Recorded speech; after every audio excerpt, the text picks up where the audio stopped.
ahorita se ve. De acuerdo. La anterior clase habíamos empezado ya con lo que eran resinas compuestas, que son en realidad los materiales de obturación estético directo, es decir, en la boca del paciente, ¿no?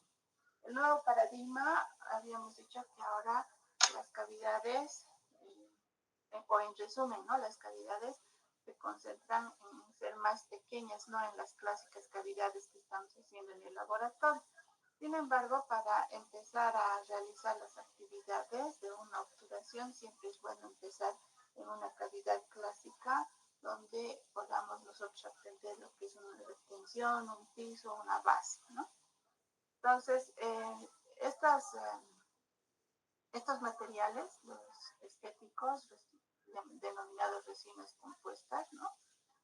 Son polímeros reforzados y que tienen la cualidad de tener un alto módulo elástico, resistencia compresiva, y lo importante en todo esto es de que son estéticos, ¿no? Habíamos hablado la diferencia de lo que eran los polímeros acrílicos de obturación directa y los composites, que si bien cumplen la misma función, ¿no es cierto?, tienen diferentes ventajas y desventajas. También habíamos visto que estas resinas compuestas tienen dos presentaciones, las auto y las fotopolimerizables, ¿no es cierto?, donde dentro de las fotopolimerizables hay una gran gama que lo vamos a ir analizando poco a poco. Los requisitos pues son muchísimos, se les exige mucho a estos materiales, particularmente en lo que es estética y compatibilidad con los tejidos bucales, ¿no? Habíamos visto en su composición que tiene una matriz orgánica, una inorgánica, y como ya hemos visto durante el transcurso del curso, estas matrices no son compatibles, ¿no? O sea, no se pueden unir. Por tanto, para tener este material nosotros necesitamos un agente de unión, que es el silano. También habíamos analizado lo que era la composición, o digo, sí, dentro de la composición, tanto la matriz orgánica, la matriz inorgánica y el agente de unión, que es el silano, ¿no? O sea, se lo conoce como silano, pero en realidad es un metacril oxipropil primetoxicilano. Entonces, como es muy largo, se lo conoce solo como silano. Nos habíamos quedado acá, donde habíamos visto que la composición química de las resinas autopolimerizables, ¿no es cierto?, tiene un componente base y un componente catalizador, muy similar a lo que eran los materiales preventivos, sí, los sellantes, me refiero a los sellantes, donde también la matriz importante es la resina bis-GMA, tiene relleno de cuarzo en ambos, tiene un activador, plastificantes como el talato de butilo, el iniciador que solamente está en la pasta catalizadora, que es el peróxido de benzoilo, tiene pigmentos, obviamente base catalizador para diferenciarlos, y tiene un inhibidor en ambos, que es la hidroquinona, ¿no es cierto? Entonces, si ustedes recuerdan, la composición de los sellantes es muy similar a esto, ¿no? Solo que son mucho más duros. En las resinas fotopolimerizables no tenemos dos componentes, tenemos uno solo, como había expresado en la forma de presentación. Está presente la resina bis-GMA, el relleno de cuarzo radiopaco, por eso identificamos con qué material está obturado el diente. El iniciador, que se encuentra dentro del mismo tubo, es el peróxido de benzoilo. Los pigmentos, el inhibidor, obviamente para que no se polimerice a través del tiempo, un plastificante, que es talato de butilo, pero no está el activador. Aquí más bien hay un absorbedor de luz, que es el éster metilo de benzoilo, ¿no es cierto? ¿Quién me puede decir cuál sería el activador, mis estimados? ¿Ninguno? Bueno, en este caso, ¿sí? ¿Sí? La luz, doctorita. Exactamente. El activador para este tipo de resinas, ¿no es cierto?, las fotopolimerizables, es la luz blanca, ¿no? No es la luz de mercurio, qué sé yo, o sea, es luz blanca. Actualmente lo que utilizamos es luz blanca, que si bien es un poco menos dañino, pero hay que tener cuidado, ¿no? Entonces, doctores, aquí el activador es la luz blanca.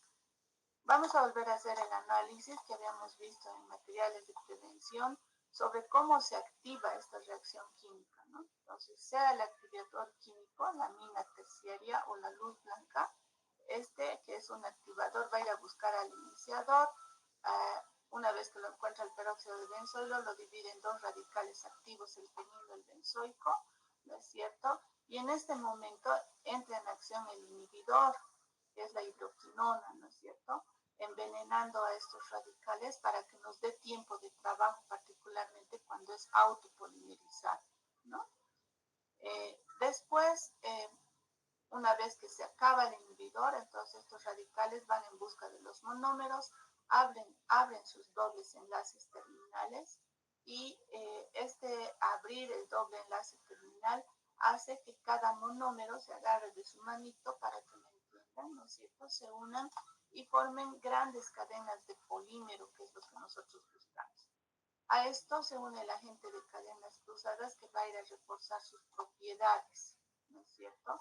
Y también interviene un comonómero, dependiendo de la marca, ¿no es cierto?, que va a ir a actuar con los grupos terminales del bis-GMA y reforzar las propiedades.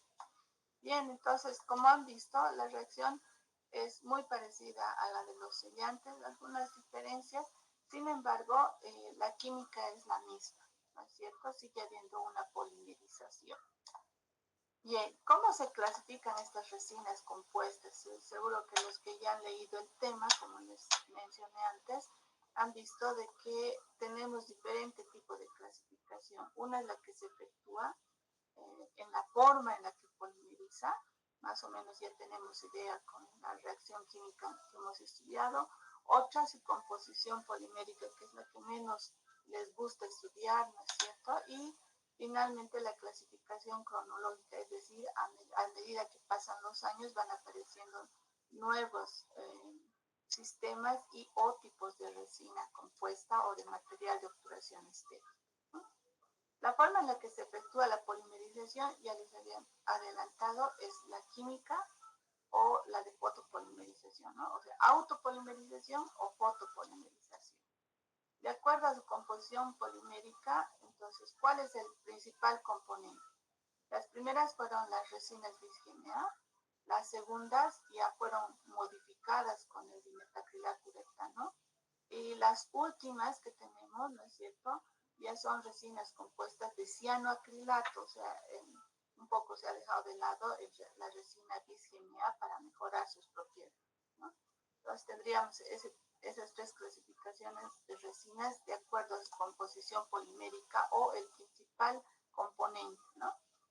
De acuerdo con su forma y tamaño de distribución de partícula, nosotros tenemos las macropartículas, las micropartículas, las híbridas, y dentro de las micropartículas, que es una generación actual, las tenemos las micropartículas heterogéneas, ¿no es cierto?, con partículas prepolimerizadas, que Kevin fue el que me preguntó en clases, está dentro de esto, Kevin, les voy a mostrar más adelante.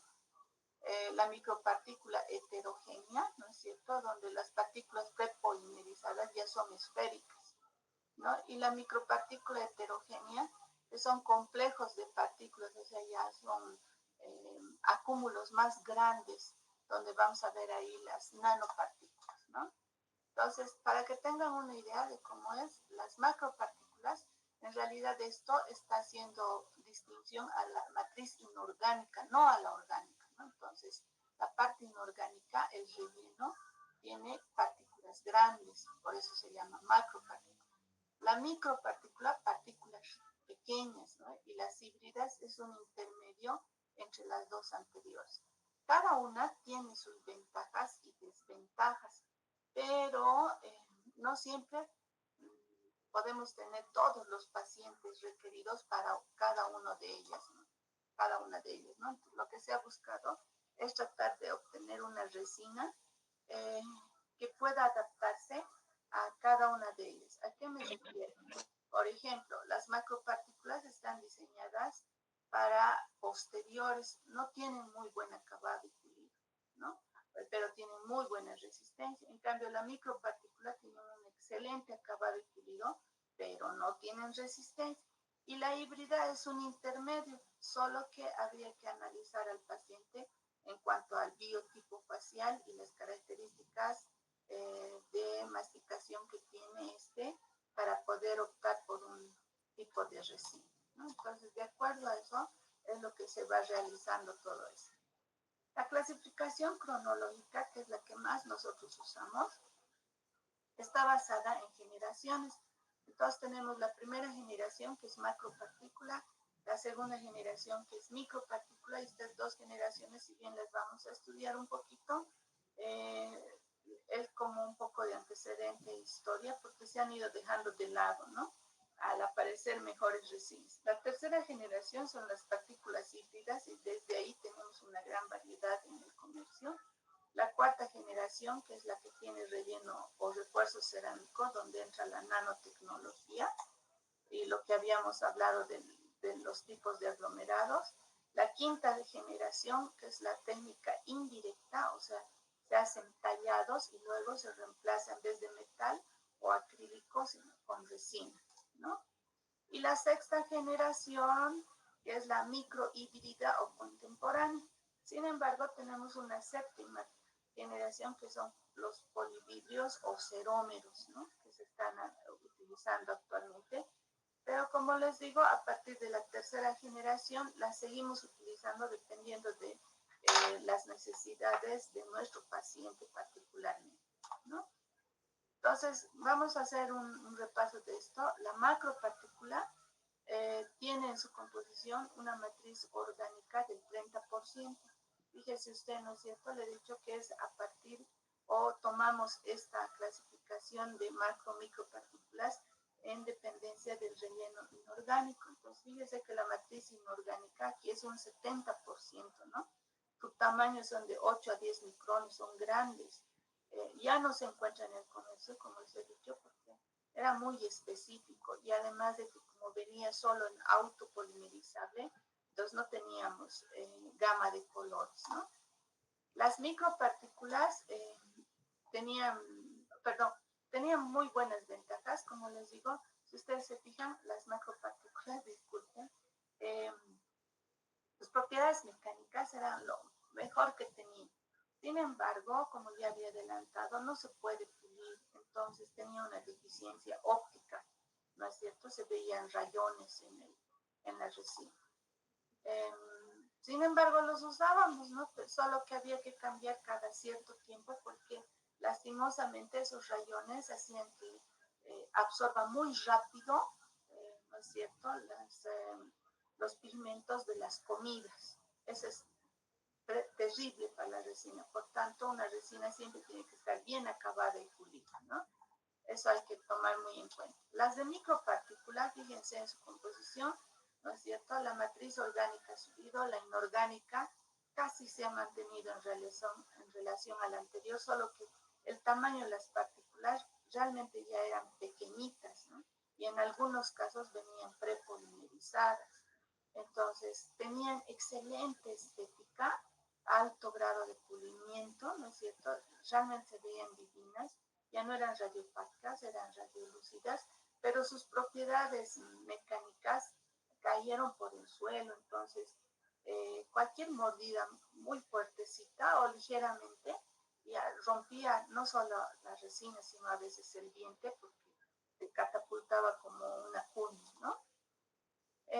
Sus indicaciones realmente eran específicas, clase 3, 5 y 4, ¿no es cierto? ¿No es cierto? Cambios de forma del diente, de color, algunas cositas, o sea, las dedicábamos única y exclusivamente para dientes anteriores, ¿cierto? Donde no necesitas mucha fuerza, aunque actualmente hasta las botellas abren, ¿no? Entonces, las micropartículas, como en este caso de un diastema, entonces resultaba genial, pero como les digo, el tiempo no duraba mucho porque la micropartícula no resistía tanto tiempo. Entonces, cada 2 años había que cambiar. Las resinas híbridas tienen casi la misma composición orgánica en porcentaje que las micropartículas, a diferencia, pero el tamaño de grano, ¿no es cierto?, ya no era pequeño, sino teníamos pequeñas micropartículas, y fíjense, tienen 1 micrón, o sea, ya son muy chiquitas, ¿no? A eso se le incorporó un sílice y eso nos brindó unas propiedades ópticas macanudas, propiedades físicas también, una gran resistencia a la abrasión, podíamos tallar una belleza, ¿no es cierto? Su tersura superficial y capacidad de pulimiento nos abrió grandes puertas, ¿no es cierto? Y en relación a las a las micropartículas, las híbridas realmente las descartaron completamente, ¿no? Entonces, dentro de las micropartículas todavía teníamos auto y foto. En cambio, con esta directamente las auto, que algún rato se utilizaba en ortodoncia, quedaron completamente descartadas y solamente utilizamos fotopolimerizable y a partir de la tercera generación, ¿no? Entonces, aquí perfectamente vemos lo que les había ya amplificado en una radiografía electrónica o en una foto electrónica de microscopio, las macro, las micro y las híbridas, ¿no? El relleno y los colores realmente son diferentes y nos aportan mucha más propiedad. Una cuarta generación, doctores, de resinas, ¿no es cierto?, viene con un refuerzo inorgánico en su relleno a base de vidrios cerámicos y metálicos. Eso también nos abrió una gran puerta, ¿no?, que actualmente los utilizamos, ¿no? Nosotros podemos encontrar la línea de Brilliant, Admira, 3M, tanto en el Z350 como en el Z100, ¿no es cierto? Cada uno tiene sus especificaciones. Sin embargo, dentro de esta generación aparecieron las resinas camaleón y las resinas de nanotecnología. ¿Qué son las resinas camaleón? Las resinas camaleón generalmente su principal representante son las Admira, aquí en Cochabamba y en Bolivia, ¿no? Estas resinas tienen la cualidad de mimetizarse en color, porque obviamente usted tiene que elegir el color lo más aproximado, pero en la unión de diente y resina se mimetiza de tal manera que uno realmente no advierte dónde termina la resina y dónde empieza el diente. No tiene esa cualidad estas resinas camaleón. A diferencia de las resinas de nanotecnología, ¿no es cierto?, usted tiene que definir muy bien el color o la mezcla de colores que le permite, ¿no es cierto? Sin embargo, esta nanotecnología tiene partículas inorgánicas muy, muy pequeñitas. De estas podemos ver en 3M, la Z350, la Z200, la Z100, ¿no es cierto?, que tienen especificidad en sus usos también. Entonces, esa es la diferencia de las camaleón y las de nanotecnología dentro de lo que es la cuarta generación, ¿no? Sin embargo, las de nanotecnología, fíjense ustedes, las partículas ya son de 5 a 100 nanómetros, ¿no? O sea, mucho más chiquito, pero el relleno es mayor. Entonces, al ser cerámicos, ¿no es cierto?, y esferoidales, los hacen mucho más resistentes en sus propiedades mecánicas, ¿no? Sus propiedades físicas son muy buenas, obviamente al ser plásticos, las propiedades físicas son excelentes, ¿no? La nanotecnología le permite tener una gran resistencia a la abrasión y soportar las fuerzas oclusales, por lo que se ha indicado también esta resina en clases 1 y 2, no siempre en anteriores, ¿no? Obviamente las paredes de la cavidad tienen que ser bastante gruesas, ¿no? O sea, que no afecte más allá de los 2/3, ¿no es cierto? Para que esté reforzada. Al ser tan pequeñita su matriz inorgánica, entonces necesita refuerzo de paredes, ¿no? Y como les he dicho, su capacidad de mimetizarse con el diente, dependiendo de la marca, va variando, ¿no?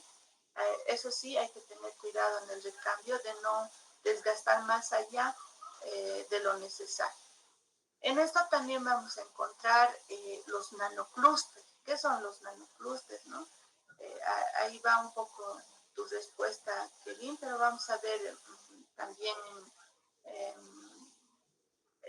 en fotografías de lo que se hace, ¿no? Estos nanoclústeres, los de acá, ya son partículas prepolimerizadas que vienen dentro del tubo, ¿no es cierto? Entonces son mucho más pequeñitas, pero que las han prepolimerizado, las han aglomerado, conglomerado, para que la matriz inorgánica, si bien son cerámicos, ¿no es cierto? Al poner estos prepolimerizados, las propiedades mecánicas aumentan muchísimo más, sin dejar de lado las propiedades ópticas o de pulido, ¿no es cierto? Que a eso va a ser el relleno inorgánico pequeñito que nosotros tenemos, ¿no? O sea, eso nos va a ayudar.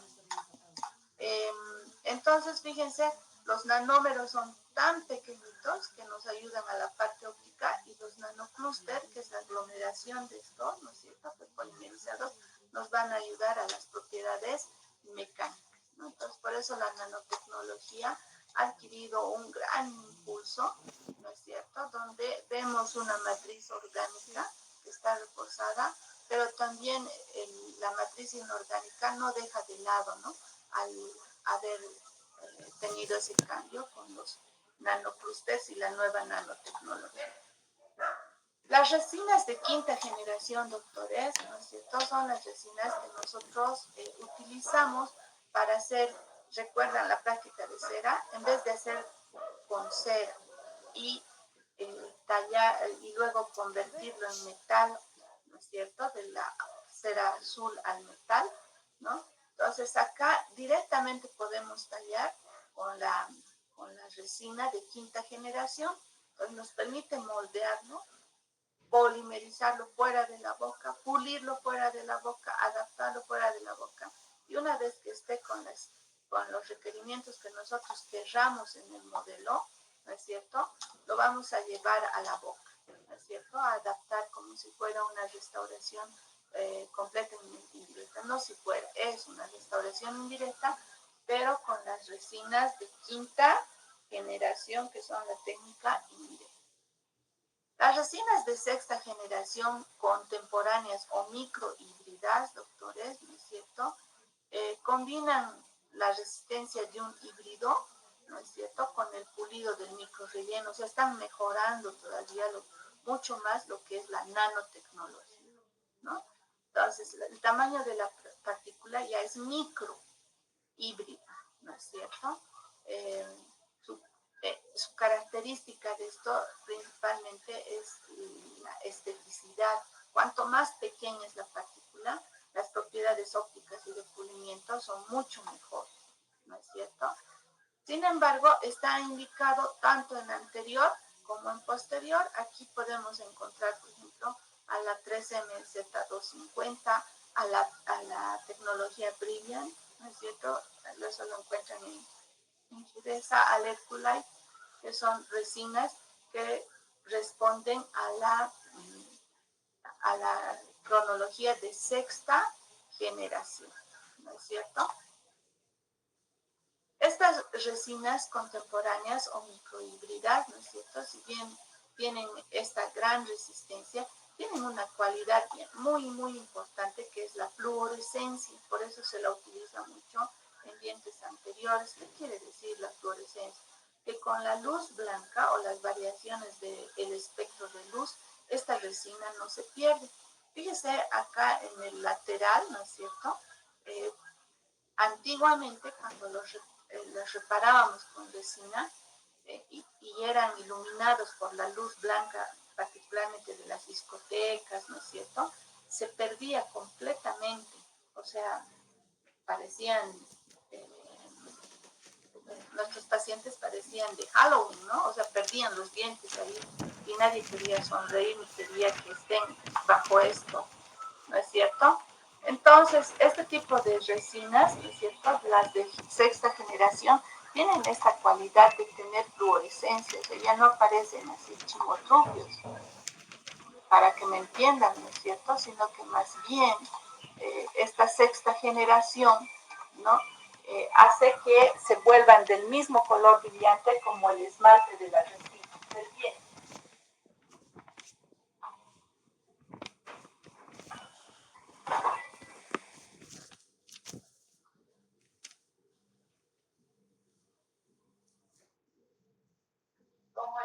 Como el esmalte del diente, ¿no? Entonces, esta es su gran cualidad que tiene. Ahora ya los restauramos con eso y tanto en la luz solar, en la luz blanca, en la discoteca, ya no pierde esa cualidad nuestro paciente, ¿no? Dentro de la sexta generación hay una variante de resines que es importante y con esto voy a terminar para dar paso al examen. Son las resinas flow. ¿Qué quiere decir resinas flow? Porque estas han aparecido aproximadamente en 1996, ¿no? Son resinas fluidas. Su viscosidad es sumamente baja. Es una alternativa al cemento dual que habíamos analizado en el anterior capítulo, ¿no es cierto? Pero aquí su polimerización es solamente foto, a diferencia del cemento dual que es auto y fotopolimerizado. Entonces, esto solamente se utiliza, ¿no es cierto?, para sellar el borde de la resina y el diente, como si fuese un sellante, ¿no? Si necesitamos que realmente sea del mismo color. Las resinas Flow las pueden encontrar en diferentes marcas. Como ven, su forma de presentación es un tubo negro y viene con las boquillas como jeringa directamente para colocar así, sumamente fluida. No se puede hacer restauraciones con esto, ¿no es cierto? Sin embargo, algunos realizan en clase 3 específicamente, solo clase 3 y clase 5, ¿no? Sin embargo, nosotros, como les digo, más lo utilizamos como un adhesivo, como un sellante, ¿no es cierto? Al ser sellante es una restauración preventiva en cierto tipo de ablaciones cervicales donde no querramos desgastar el esmalte del diente, o como liner, ¿no es cierto? O como un protector encima ya el liner mismo de cemento para evitar que entren directamente algunos ácidos, ¿no? Entonces es muy específico su uso. Aquí, por ejemplo, ven una fisura, ¿no es cierto? Que si bien no lo puede hacer con un sellante, puede hacerlo con una resina flow para bloquear y evitar que ingresen los microorganismos y los detritos alimenticios, ¿no? Y de esta manera eliminar la caries, eliminando los eslabones de los que ya habíamos visto la producción de caries, ¿no? ¿Dudas, doctores, hasta aquí? ¿Alguna duda? No, doctora, todo claro. Todo me Ok. Voy a hacer un alto aquí porque esta es una línea de tiempo donde ustedes pueden ver perfectamente cómo se han desarrollado las resinas, ¿no es cierto?, cronológicamente, y nosotros nos encontramos ya entre el 2020, pero estamos utilizando todo esto que es las resinas de nanotecnología, microhíbridas, ¿no es cierto?, y con control de polimerización que les voy a indicar la siguiente clase. Ok, aquí, a partir de aquí voy a hacer ya una diferencia de lo que es la viscosidad, cuándo se usa, cómo se usa, y voy a ir colocando los videos de cómo se obturan con estas resinas para que en las clases, ¿no es cierto?, usted pueda continuar su práctica de cementos una vez que termine y no esperar la demostración. Pues como ya lo va a ver, directamente puede entrar a la práctica de resinas. Bien, entonces, si no tenemos dudas, ¿no es cierto?, voy a pasar a dejarles con el repaso. ¿Estamos de acuerdo? Sí, doctorita. De acuerdo, gracias.